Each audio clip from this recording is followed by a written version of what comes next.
আজকে আমি তোমাদেরকে দেখাবো ঘরোয়া স্টাইলে কিভাবে চিকেন কষা বানানো যায়।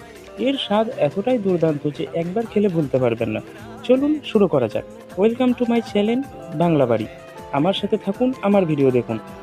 আমরা কিছু জিনিস আগেই প্রস্তুত করে রেখেছি, যেমন পেঁয়াজ, টমেটো, লঙ্কা, আদা, রসুন। সাইডে আমরা মশলাটাও তুলে রেখেছি বাটিতে, যাতে আমাদের পরে কোনো অসুবিধা না হয়। আমরা চিকেন 4 কিলো ধুয়ে পরিষ্কার করে রেখেছি।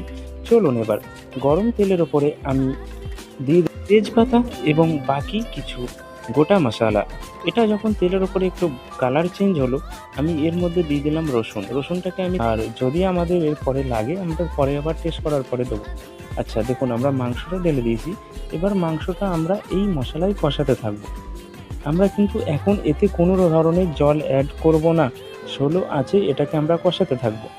এখনই দেখুন মাংসের কালারটা কত দুর্দান্ত, কত সুন্দর এসেছে, তাই না? চলুন, আমাদের মাংস প্রায় কষা হয়ে এসেছে। আমরা এখানে অল্প ধনিয়া দিলাম, যাতে ধনিয়াটা মেল্ট হয়ে যায় বা ওর খুশবুটা যাতে আমাদের সেন্টটা যাতে খুব সুন্দর আসে। এবার আমরা সামান্য পরিমাণ জল দিয়েছি, আমরা বেশি জল দেব না।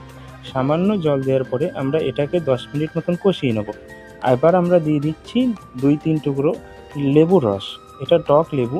এটা কি করবে, খাবারটার ভেতরে গিয়ে খাবারের যে চটপটা যে স্বাদটা সেটাকে বাড়াবে। এই জন্য আমরা লেবু রস দিলাম। হ্যাঁ, বেশি দিইনি। যদি এটা চামচ নিতে যাই তাহলে 1 চামচই হবে, এর বেশি হবে না। দেখুন মাংসে আমরা জল দিয়ে রেখেছি কতটা পরিমাণ, মাংস ওপরে বেরিয়ে আছে। এবার এটাকে নাড়াচাড়া করতে করতে অলমোস্ট এটা রেডির দিকে হয়ে গেছে। আমরা সামান্য ড্রাই রাখবো, যেমন বিয়ে বাড়ির যেরকম হয় আর কি। ঠিক আছে, দেখুন আমাদের প্রায় রেডি হয়ে এসেছে। এবার আমি আপনাদেরকে একটা প্লেটে তুলে দেখাই। দেখুন লেগ পিসগুলো কিন্তু ছেড়ে যাচ্ছে, তার মানে মাংস পুরো রেডি। এবার আমাদের সম্পূর্ণ রেডি হয়ে গেছে। এবার আমি আপনাদেরকে একটা প্লেট রেডি করে দেখাচ্ছি। কালারটা দেখুন, এর গ্রেভির যে থিকনেসটা আছে সেটা দেখুন, কতটা সুন্দর, কতটা কষা মাংস এটা রান্না হয়েছে। একবার এটা বানিয়ে খেয়ে দেখতেই পারেন।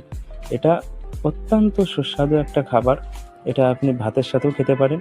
যদি আপনি রুটি খেতে পছন্দ করেন রুটিও খেতে পারেন।